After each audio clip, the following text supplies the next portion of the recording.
How many of you have never seen me before $6? So that's philosophy number one. Wait for the government to change the minimum wage. You say, well, that might take too long. Is there another philosophy? And the answer is yes. Okay.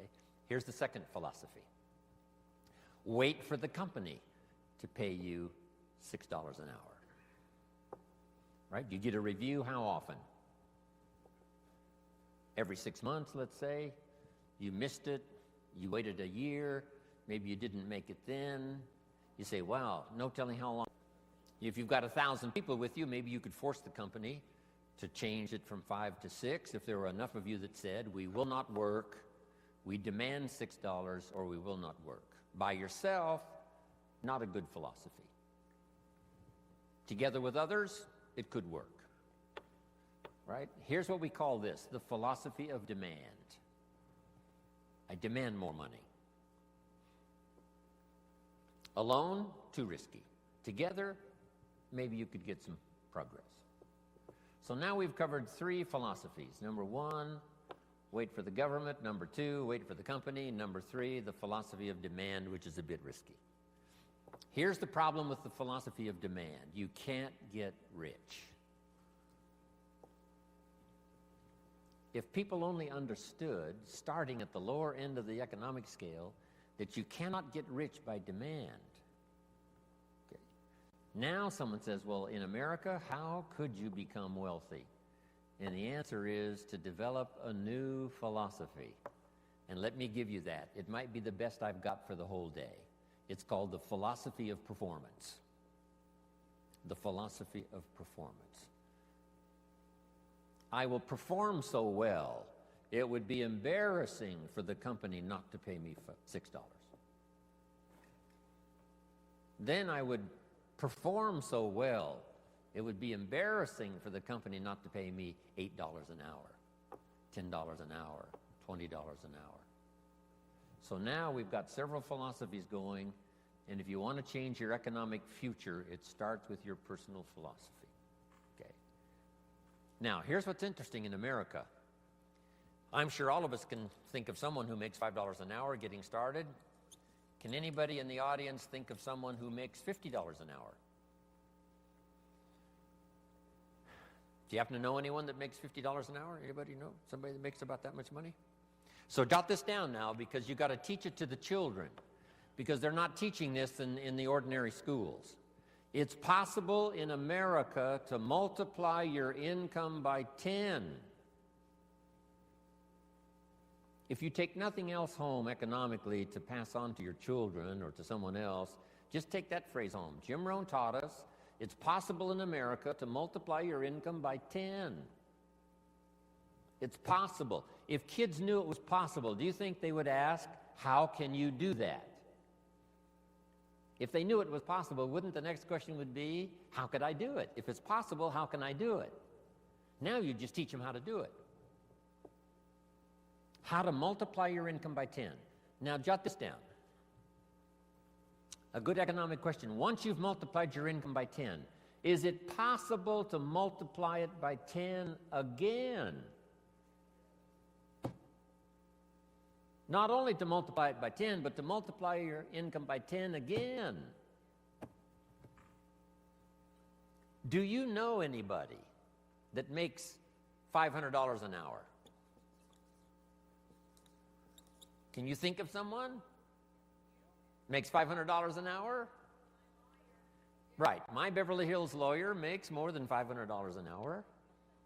So jot this down. It's not only possible in America to multiply your income by 10, it's possible to multiply it by 10 again. Do you think kids would be excited to hear this philosophy? I'm sure they would. How can you multiply your income by 10 and then multiply it by 10 again? Now, if you multiplied it by 10 and then multiplied it again by 10, would it be possible? Would it be possible to multiply it by 10 again? Can you think of anybody that makes $5,000 an hour? What do you think I get paid? I mean, this is such exciting stuff. I'm a kid from the farms of Idaho. I was 25 years old before I learned that you could multiply your income by 10 and then multiply it by 10 again and then multiply it by 10 again. This is mind-boggling stuff. $5,000 an hour. Now, would it be possible? Would it be possible to multiply it by 10 again? $50,000 an hour. Now, here's a good expression to use, especially for this group. You're all tuned in, especially the last couple of days. The best expression is, of course. Could you multiply your income by 10? Of course. Could you do it again? Of course. Could you do it again? Could you do it one more time? $50,000 an hour. You know, I've lectured with General Schwarzkopf and Colin Powell. I had lunch once with Colin Powell a few years ago. Schwarzkopf gets about $65,000 for a one-hour speech. $65,000. So how could you finally get to $50,000 an hour? Answer: become a general in the Army. Yes. And lead the troops in the Gulf War. But what I'm trying to say is the possibilities here, let's just say, are just unlimited. You can multiply your income by 10, then you can multiply it by 10 again, and you can multiply it by 10 again. Now, we're only talking economic values. There's all kinds of other values in terms of personal development, but this is it. Now, to climb this ladder, here's the possibilities. 63 million last year, one person earned. The possibilities, we would have to say, in our country, is what we call unlimited. Now, to climb this ladder as high as you wish to climb it, jot this phrase down now because I don't think I'll talk about anything more valuable than what I'm about to share with you. Here it is. To climb this ladder economically as high as you wish to climb it, here's all you have to do. Learn to work harder on yourself than you do on your job. Learn to work harder on yourself than you do on your job. Once I understood that philosophy, it totally changed my life. I made my first fortune by age 32, starting at age 25. And I've made and lost a few fortunes since then. That one simple philosophy, that it's possible to multiply your income by 10, and then by 10, and then by 10, by 10. And here's the simple way to do it. Work harder on yourself than you do on your job. Here's how it was put to me. If you work hard on your job, you can make a living, which is fantastic. If you work hard on yourself, you can make a fortune, which is super fantastic. At age 25, I went to work on myself. The difference in my economic future was so startling, even in the early years, that I never went back to the old ways. I never went back to the old philosophy. I never went back to the old disciplines. I accepted the new ones, and it changed my life forever. Unbelievable. Here it is in philosophical terms. Just jot this phrase down. This is a good one. Success is something you attract by becoming an attractive person. Success is not something you pursue. Success is something you attract by the person you become, by becoming an attractive person. Now, what could you think of that would start to make you more attractive to the marketplace? This is such simple ABC stuff. Okay? Let me give it to you. Let me start with this. Jim Rohn's view of the 21st century. We've begun a new century, 21. We've begun a new millennium, number 7. Some scholars hold great significance to this 7th millennium. And I think it's probably true. It's going to be the most extraordinary time in the history of the human race, I think. And these opening years now of the new millennium and the new century, how could you take advantage of this extraordinary time in human history and make for yourself an extraordinary life? Because it's all possible. So jot this little quote down now. It's one of the best I've come up with, I think, lately. And I'll just quote it slowly so you can jot it down and take it home. Here it is. From testimonials and from personal experience, we have enough information to conclude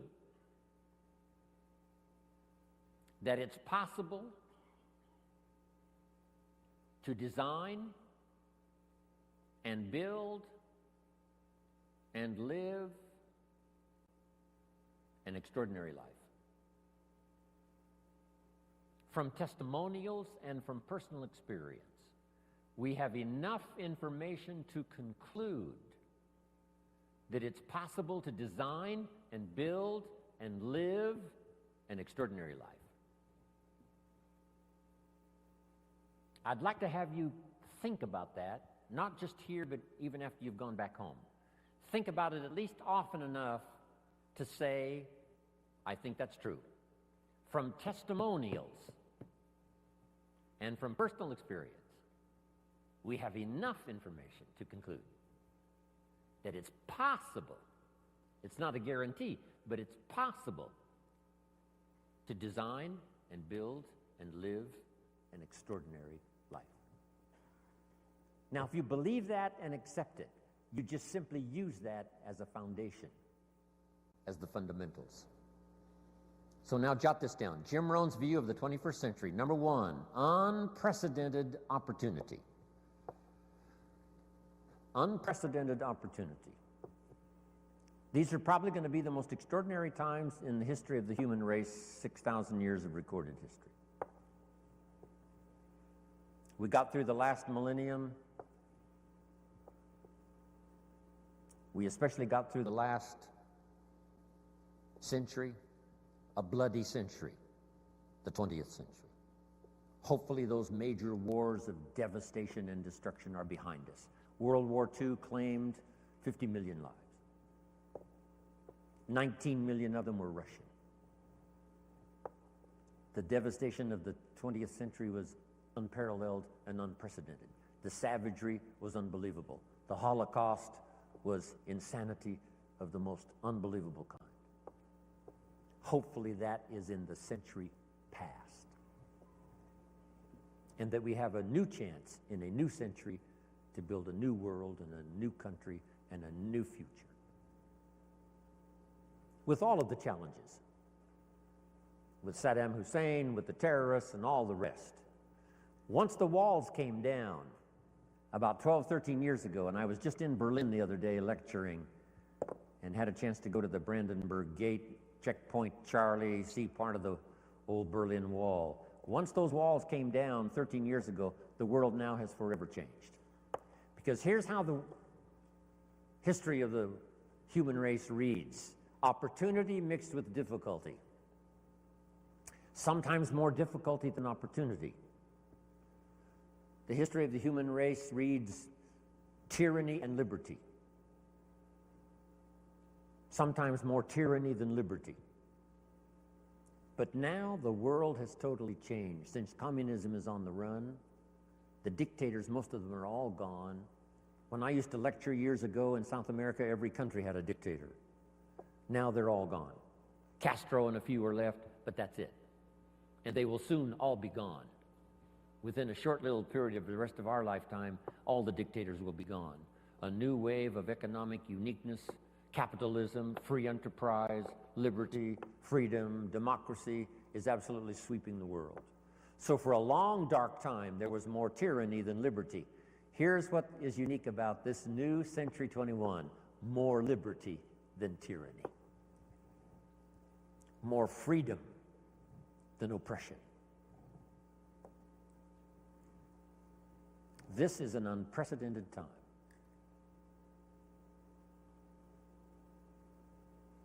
Unbelievable opportunity. We have the technology to accomplish the most incredible things.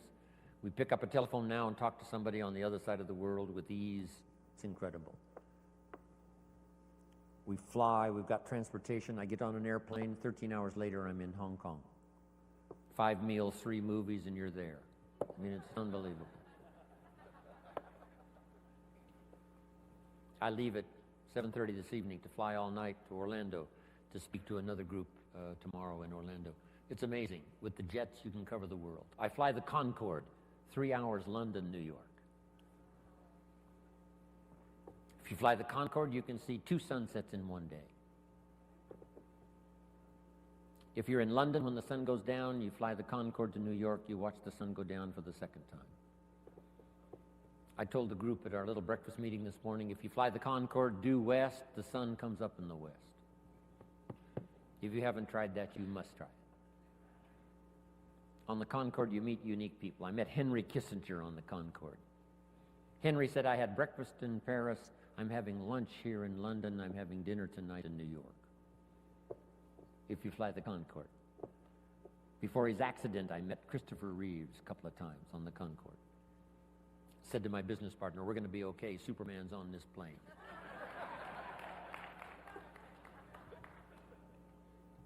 This is unprecedented opportunity now, the 21st century and the beginning of the 7th millennium. These are extraordinary times. Now here's number 2. However, keen competition. World competition. We're dealing now with Iraq. A big part of it is competition. Hopefully the nations of the world will settle a big share of their differences so we can develop unique economic, social, personal prosperity for the future with limited conflicts. No more horrors, no more holocausts, hopefully. But with the human race, you always have to keep your fingers crossed. Who knows? But I think it's going to be a time of unprecedented opportunity, but unique competition. Now, to take advantage of the 21st century and this opening of the new millennium, how could you use the opportunity? Now that you've arrived, told me your story, I'm beginning to see the light. Words. The old prophet said this, words are like a lamp for your feet, so you can see where to walk. And words are like a light for your pathway, so you can see where to go. With words, you can show somebody where to step and where to go. Wow. I said a little prayer before I left my hotel room this morning and asked God to give me a little stronger gift of words today so that my words might have meaning. Maybe I've caught you at just the right time. Maybe this is the moment for you. And if I can say something uniquely enough, using the English language best as I can, words are sometimes clumsy when you try to express what's going on in your head, let alone your heart. But if I can do as good a job as I possibly can in the session we've got this morning and then again this afternoon, by the time I'm finished, maybe my words will help turn on another light for you. And you'll be able to see the possibilities better than you've ever seen it before. You'll be able to see yourself more successful than you've ever envisioned it before. If I can wisely say good words. Now I've put communication in 3 parts because all 3 of these parts now help me make more fortunes. Here's the first one. It's called training. Training is simply showing somebody how to do the business, how to do the job. If you get good at that, the pay is incredible, whether it's your own enterprise or whether you work for someone else. Training pays big money. Here's the next one, teaching. And I've divided the 2 just to make the point. Teaching is more teaching life skills. Teach somebody how to set goals. Gary mentioned, right, making the list and checking them off. Today he gets to check one off. Jim Rohn arrives in San Jose, Santa Clara. I'm so excited about that. Teaching leadership. teaching management, teaching how to become powerful, gifted, influential, teaching father skills, mother skills. I've now, the last 15 years, learned grandfather skills. I set a goal when I became a grandfather to be one of the best grandfathers any grandchildren ever had in the whole wide world. I practice it. I think about it. How to use my newfound life as a grandfather and learn every skill possible to dazzle my grandchildren. I'm one of the best.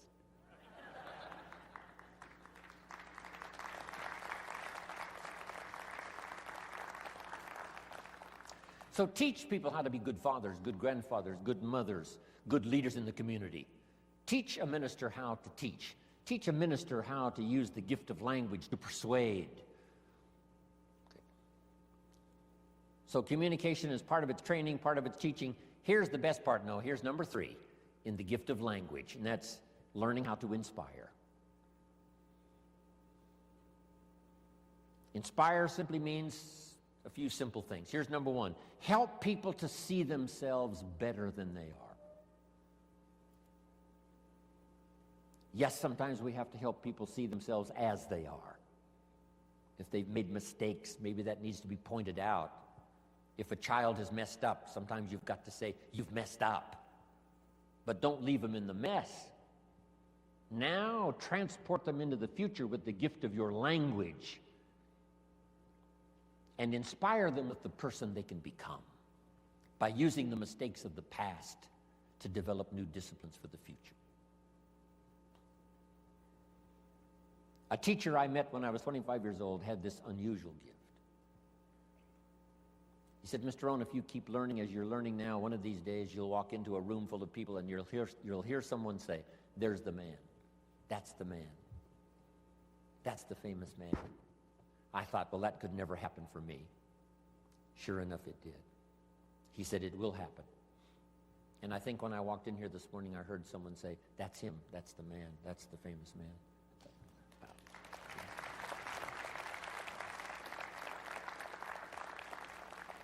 You must transport your children into the future.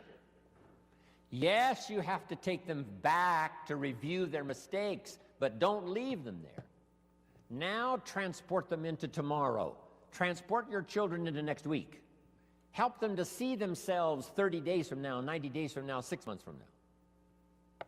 Help them to see themselves successful. It's your gift of language that can do that. Help them to have faith for themselves and faith for the future. The sacred writing says this: faith comes by hearing words, good words. Somebody who well chooses their words and delivers them with uniqueness can inspire faith for somebody to believe the most impossible things can be possible.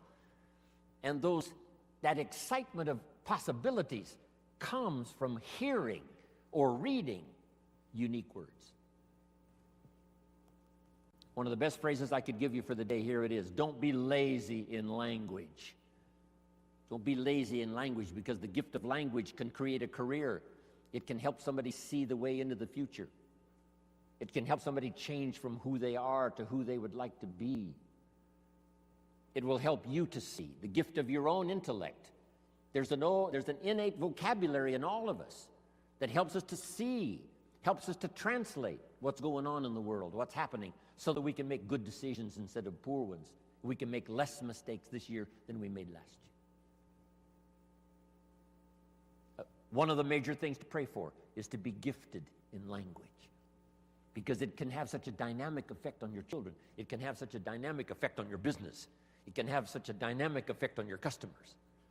It can have such a dynamic effect on your business partners, that not to continually get better and better at the gift of language would be a great mistake. Let it open doors nothing else will open, the gift of your language. Let it help people to see possibilities that they cannot see now. And you join in those possibilities and make another fortune and another fortune. all the way up the ladder as far as you wish to go. I don't know how high you need to go.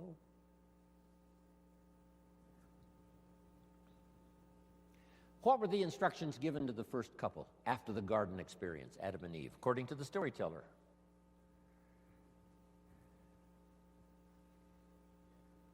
We've got some Bible scholars here, I know. Instructions given to Adam and Eve after the garden experience. Here they are. Number 1, multiply. It's a lonely place with just 2 people. Multiply. But here's one now that is so extraordinary, and I'm going to cover a little bit more of it during our ongoing session here today. Here was the second one. Be fruitful. Be fruitful, kind of an interesting phrase. When I lecture in other countries, sometimes it's difficult to find the right translation for be fruitful. Here's what I think fruitful means. Be productive.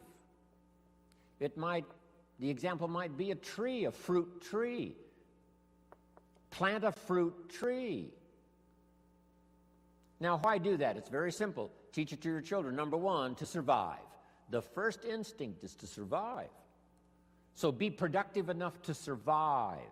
Be productive enough for your own survival. But is that the end of it? And the answer is no, that's only the beginning of it. To produce enough for yourself is only the beginning. What's the rest? Here's number 2, get married. Now you've got to think of ways to produce more than you need for yourself. And guess what that does? It elevates you to a higher life. If you want to live this higher life of a companion, a wife, getting married, see, that now changes the dynamics of your future. It's called stepping up to a better life. And to step up to a better life, here's what you simply do economically. You learn to provide and figure out a way to provide more than you need for yourself. You think of ways to provide enough for yourself and for someone else.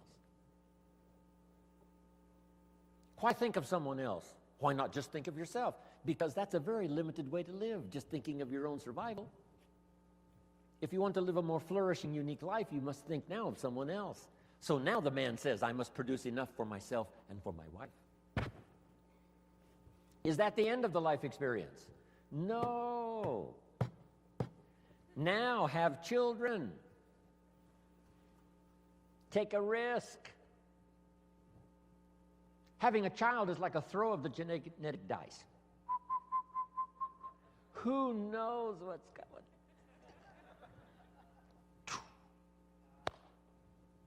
See what happens. But now a man who now wants the experience of having children must now think of ways to produce enough for himself and for his family. Someone says, why do that? Why not just take care of yourself? Because that's such a beginning way to live. Survival is okay, but it's not the good life. Now take it a step further. Jot this one down. A man now figures out, because he's learned now, he's experienced, and he understands what life is all about. Now he figures out how to produce more than he needs for himself and for his family. Just jot the word down, more. Keep thinking more. How could I produce more than I need for myself and for my family? Someone says, why do that? And the answer is to live a higher life, because now you can be generous. Now you can support worthy projects. Is that it? No. Here's the next one. To produce much more than you need for yourself and for your family. Someone says, why do that? And the answer is to live this higher life.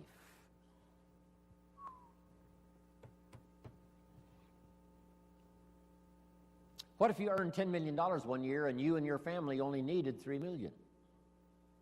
That would probably take care of the average family, $3 million. Some families are more expensive than others, but let's say $3 million would pretty well take care of most families. But you made $10 million, and you and your family only needed $3 million. Now you've got $7 million to give. Wouldn't you like to live that kind of life? Someone says, why do that? And the answer is, the possibilities of economics are so available that if you wish to, you can not only earn enough for yourself and for your family, you can earn more than you need for yourself and for your family, and if you really wanted to, you could earn much more than you need for yourself and for your family.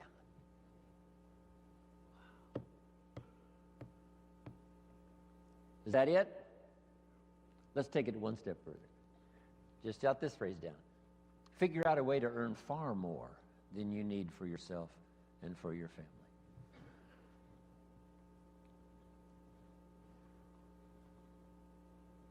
Gary talked about Mark Hughes. I met Mark when he was 19. I still do a lot of work for Herbalife around the world. He started this little company when he was 22, 23, called Herbalife. And he died just a couple of years ago. Mark Hughes, age 44. Guess what he left? Number one, a company worth $680 million, according to the new investors. Here's what he left his son, $350 million. Estimated wealth he created for those who worked for him during the 20 years he was alive, about $3.5 billion. Imagine having the zest and having the wish and having the desire to create billions in wealth, not just for yourself, but for others. 350 million, nice little nest egg for your son. Somebody says, why do that?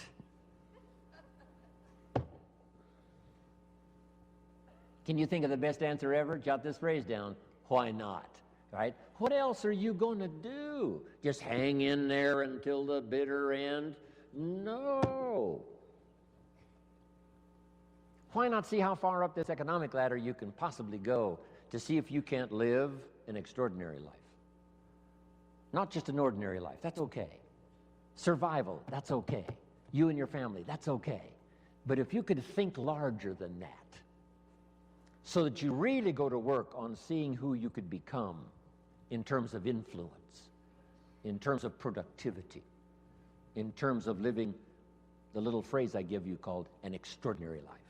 Ordinary would be okay. Extraordinary would be the best. Isn't this good stuff? Couldn't wait to get here and tell you about it.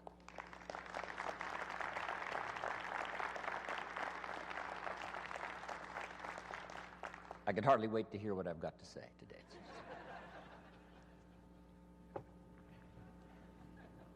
Okay, so number one, to take advantage of the 21st century, make sure I'm on track here. To take advantage of the 21st century, learn multiple skills. Let me give you one more now. It would be useful to know more than one language. When I travel the world, I have to have translators. The only way I can speak to someone in Japan, or speak to someone in South Africa, or speak to someone in Israel, or speak to someone in Europe, most of the time, I have to have someone translate for me. Somebody has to know more than one language to translate for me. And their gift of knowing more than one language makes them uniquely valuable. So that would be another wise idea. Learn more than one language, and number two, learn more than one skill. Number two, learn more than one language. When I was growing up, my father spoke German. He was German, but he never taught me German. I could have learned it. My mother was English, but she spoke French, but she never taught me the French. When I was growing up, they said, you know, leave the old world languages behind. This is America now, English, English, English. Now we know much better. My parents, I could have learned 3 languages as easy as one growing up. So, if you think the time has passed for you to learn that second, third language, make this note now. It's one of the best for the day. Give it as a gift to your children. Encourage them to learn the second, third language, as many as they can learn. I asked a teacher one time, how many languages can a child learn? And she said, as many as you will teach them. They don't lack curiosity. They don't lack capacity. They only lack a teacher. Don't let your child develop 10% of what they're capable of. Don't let them develop 15% of what they're capable of. Give them the opportunity to learn as much percentage as possible of what they're capable of. And for yourself. So, multiple skills, multiple languages. Now, what's the rest? Taking advantage of the 21st century. Jot these notes down. Have you got this? Don't want to erase it if you haven't got it.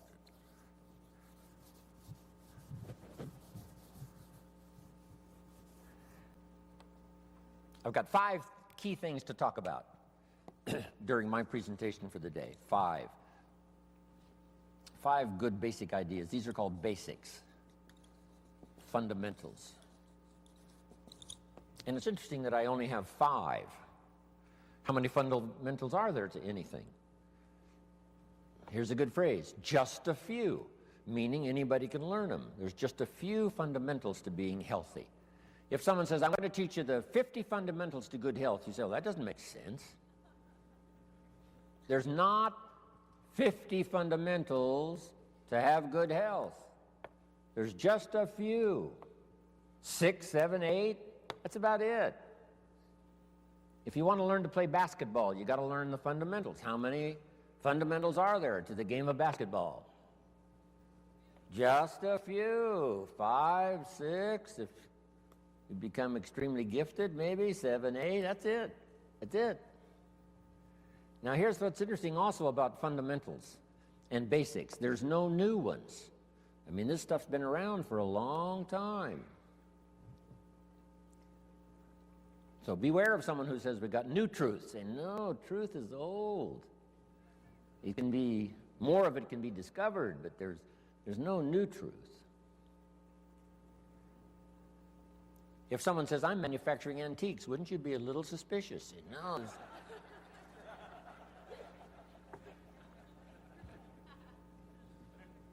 So, skills and fundamentals are like antiques. They've been around forever. The law of averages I teach in one of my seminars. The law of averages. Here's what it says. If you do something often enough, you'll soon have a ratio of results. If you do something often enough, you'll soon have a ratio of results. If at first you talk to 10 people, get 1 to say yes. That means you're getting 1 out of 10. Talk to 10 more, get another one. Talk to 10 more, get another one. Talk to 10 more, get 2 instead of 1. Why is that? You're getting better. The law of averages works for anyone. One we've learned for a long time. Here it is. It doesn't ever change. Whether it's a church or a business, 20% of the people do 80%, 80% do 20%.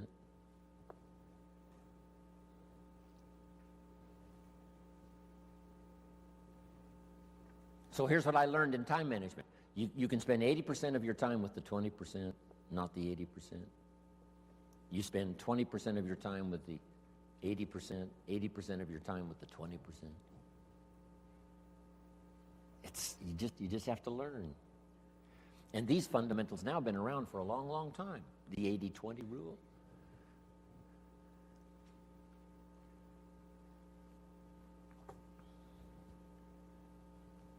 We bring products, tapes, books, videos, right? Things to buy for your ongoing education. We bring books and tapes and CDs, and we bring all that stuff for how many people? You say, well, you'd bring enough for 100% of the people. No. No. No. 20%. You bring all the stuff for the 20%, not the 80%. Isn't that fascinating? 20%.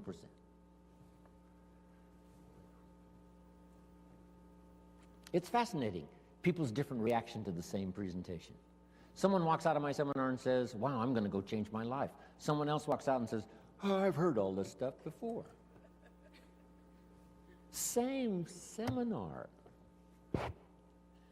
It said the first day the Christian church was started, first day, the speaker, Peter, got up gave this classic presentation to a multitude, vast number of people.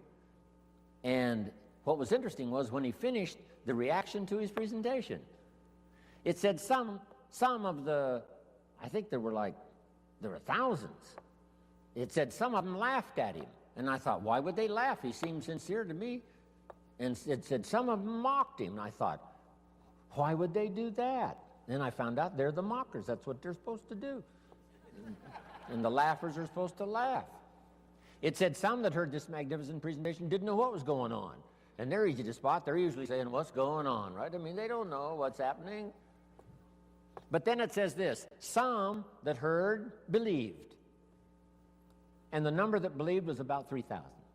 Didn't give us the total, but out of the total, 3,000 said, hey, this is good enough to follow. So that's life. Once you learn the percentages, right? It's called the law of averages. It's one of the best studies. It's in some of my CDs and presentations. But now, let's talk about the fundamentals of life, the fundamentals of success. There's just a few. They're basic. It's like ABCs, which I deal with primarily, ABCs. So let's go through them. Here's number one. We've talked a little bit about it by way of introductory. It's called, one, your personal philosophy.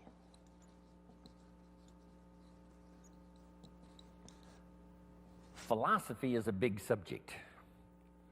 Political philosophy. Here's what the communists taught, because I have to deal with it when I go to Russia. The communists taught, capital belongs to the state, not the people.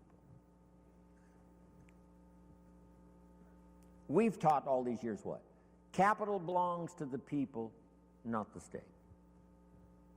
Wow, what a difference in economic philosophy. The communists said, people are too dumb and stupid and greedy to know what to do with capital. So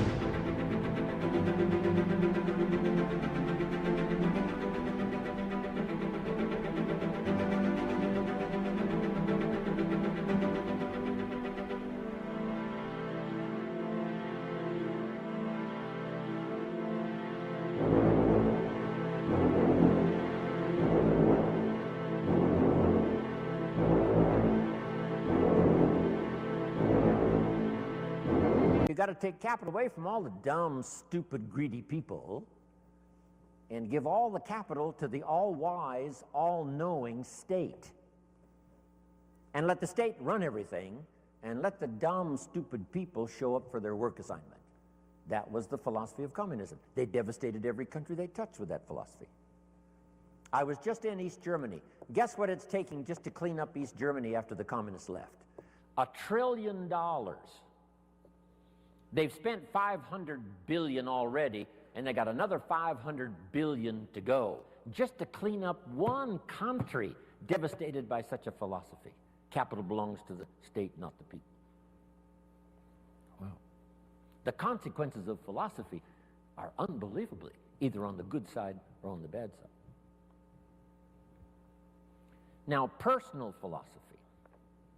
You know, there's religious philosophy and spiritual philosophy, and there's economic philosophy and social philosophy, okay? Economic, political, all kinds of philosophies, right? Where did we come from, and where are we going, and what is the meaning of life? Right? Philosophy is a big tent with many different divisions. But the one I want to talk primarily about today, and then expand from that, is your personal philosophy. So jot this down, one of the best notes for the day. Each person's personal philosophy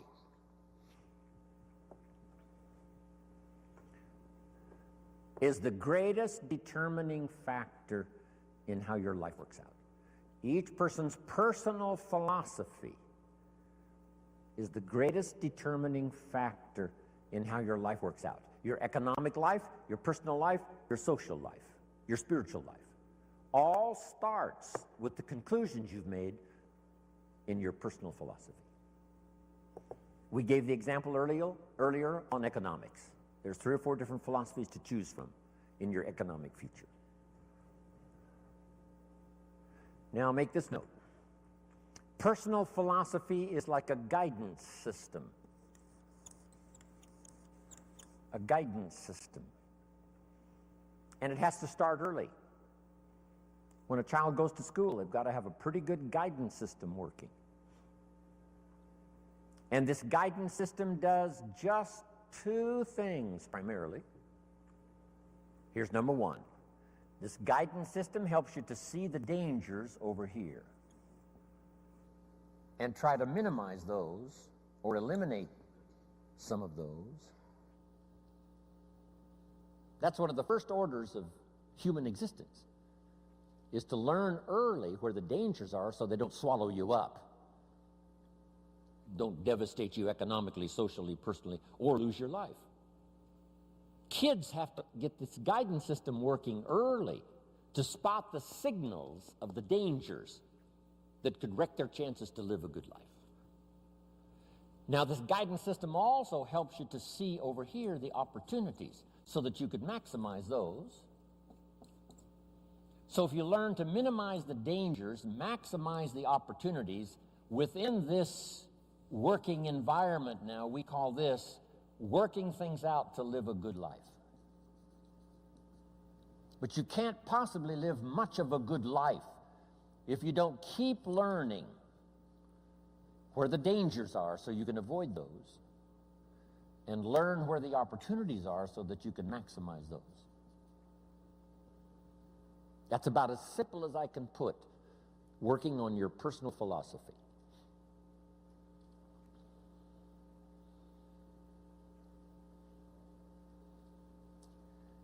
Now, why is it this way? Why is life both danger and opportunity? Here's the best advice I can give you. The storyteller probably gives us, more to think about than in detail. But here's what it seems like. And that's one of the best phrases to use if you're going to make your studies and try to come to some good conclusions. It seems like God wished to create for the humans he made a great adventure. Seems like. According to the storyteller, it seems like God wished to create a great adventure for the humans he created. That's the best explanation I've got, seems like.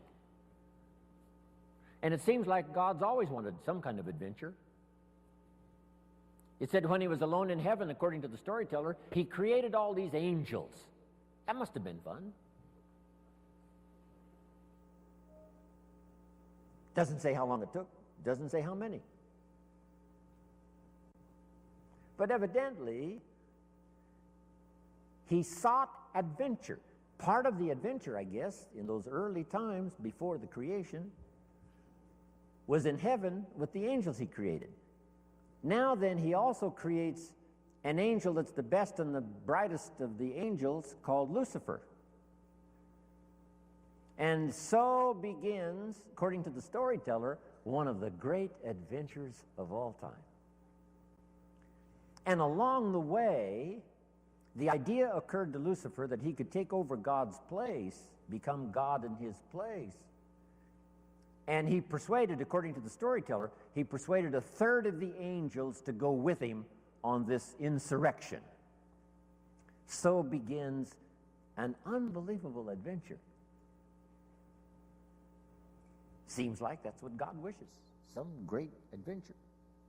Not just sit up there and float around on a cloud. Create some angels, create Lucifer. Lucifer persuades a third of the angels to go with him in insurrection. Now they lose out, And uniquely enough, according to the storyteller, God doesn't kill them all. That would end the adventure. But rather cast them out of heaven down to earth. And so now continues this unique story of Lucifer and the third of the angels now cast to earth, creates another adventure. Interesting. The Bible is such a fascinating book, giving us seemingly, what God delights in, and seems like God delights in creating this unique adventure.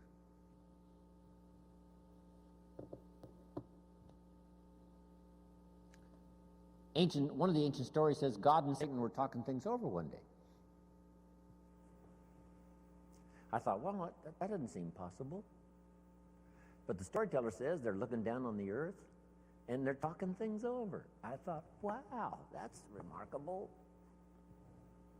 God and Satan getting together and talking things over.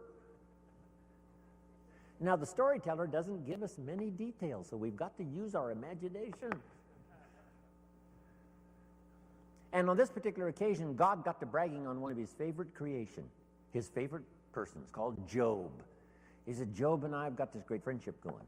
Job and I, we walk together. Job and I plan the future together. Job, Job, Job. Finally, Satan had it up to here with Job, Job, Job. And he said, yeah, God, Job, you've got a wall built around him. I can't get to him. God said, well, what would you expect? He's my favorite person. Of course, I got a wall built around him. Now, they're having this conversation. It's fascinating. Storyteller says, Satan gets this bright idea. Said, hey, God, let's try this. God said, what? If you'll take the wall of protection down from around your favorite friend, Job, he said, I promise you within a short period of time, your favorite friend will curse you to your face. God said, no, he'd never do it, not in 100 years, no matter what. Satan said, well, how are we going to know? Would you like to make a wager? It doesn't give us the details of the wager. But the storyteller says God picked up the bet and said, okay, let's try it. I'll take the wall down from around my special friend Job. You do your best. I promise you, no matter what you do, he'll never curse me.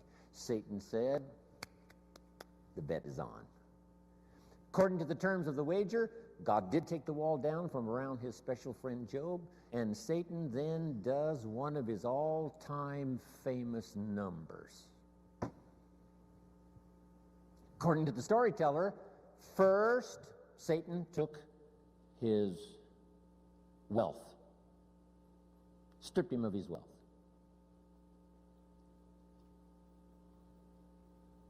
Satan said, that'll do it. Where's your friend God?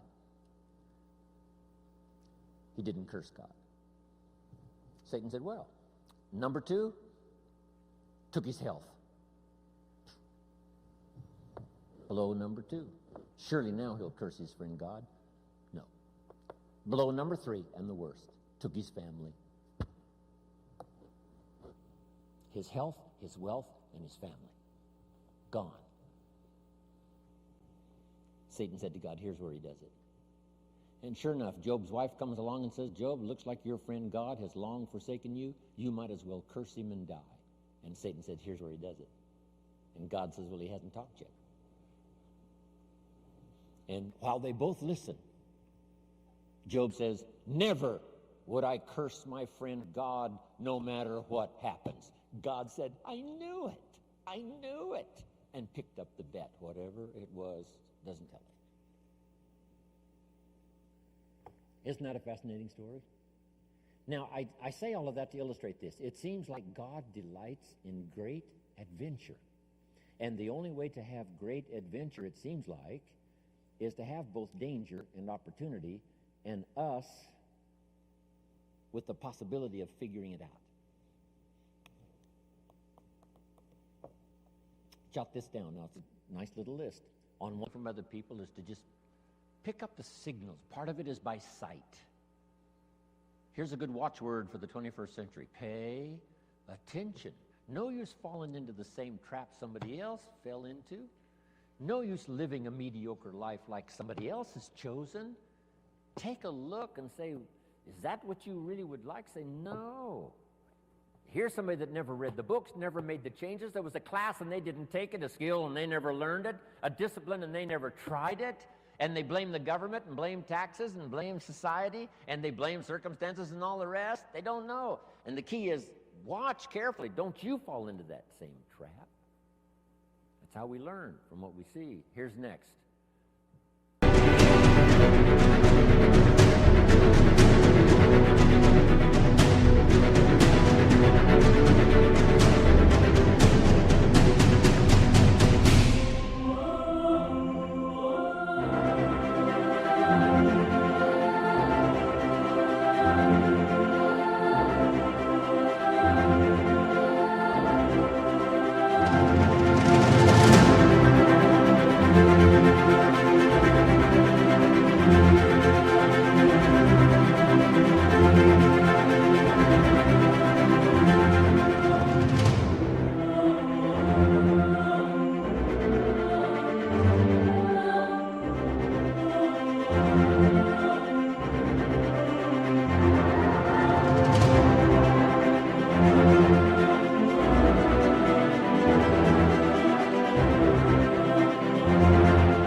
From what we see, we put some of this on video so you can see it again and again and again.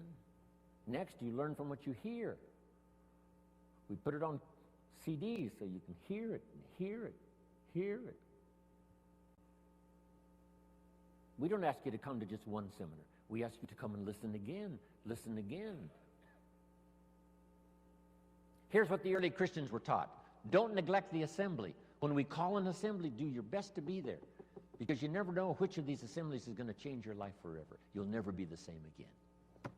And you can't pick the one that's going to totally change your life. You just have to do like all of you I know do. Consistently go, consistently go, consistently go, consistently take notes, consistently go to seminars and lectures and all of the rest, because some of them will be life-changing.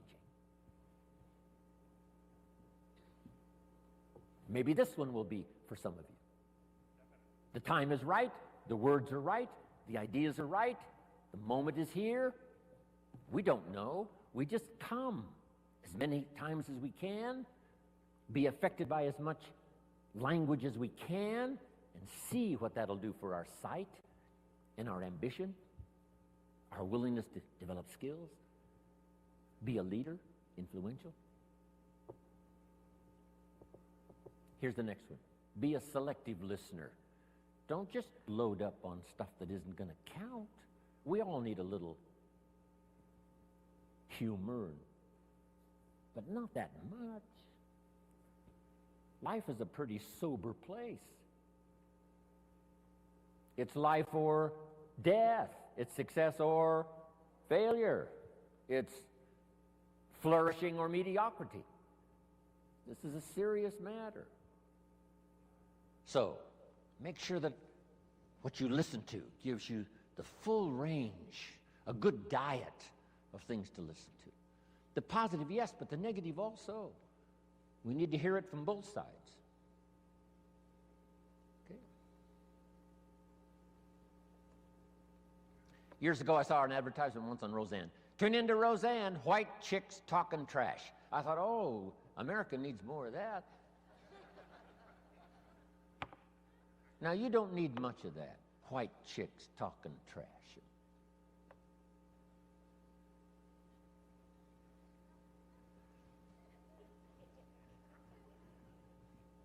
Here's a good note.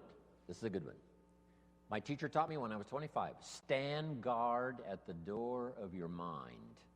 Stand guard at the door of your mind. And you decide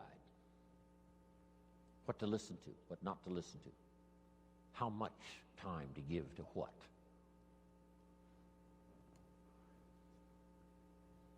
Now, the third one is important, and when we come back this afternoon, we'll continue it. But here's number 3. Read all the books.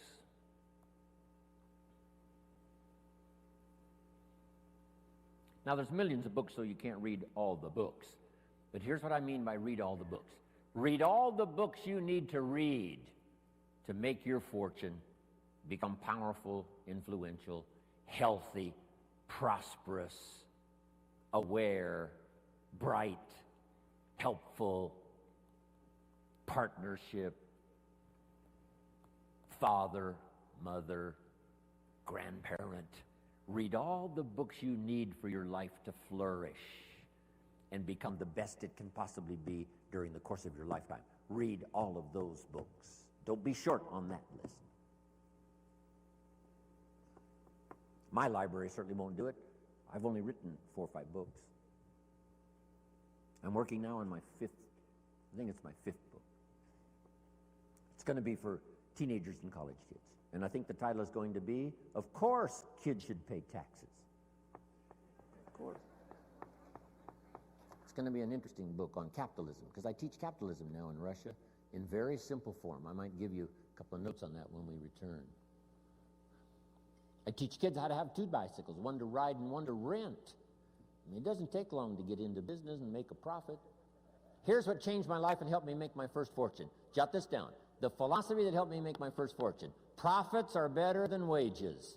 Once I understood that, it was hard to sleep nights the first year. Profits are better than wages. Wages make you a living, which is fine. Profits make you a fortune, which is super fine. And when I started at age 25, I started doing both. Making wages and making profits. Unbelievable. One simple philosophy changed my whole economic future. Profits are better than wages.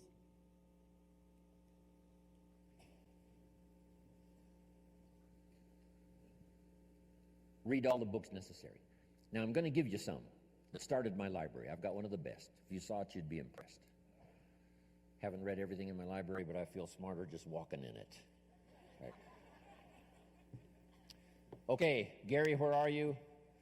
Enough for the first go-around here. We'll be back this afternoon with some more. Thank you for your patience. Appreciate it very much. God bless. Amen. Ladies and gentlemen, Mr. Jim Rohn. Wow, thank you. Thanks, Gary. Appreciate it.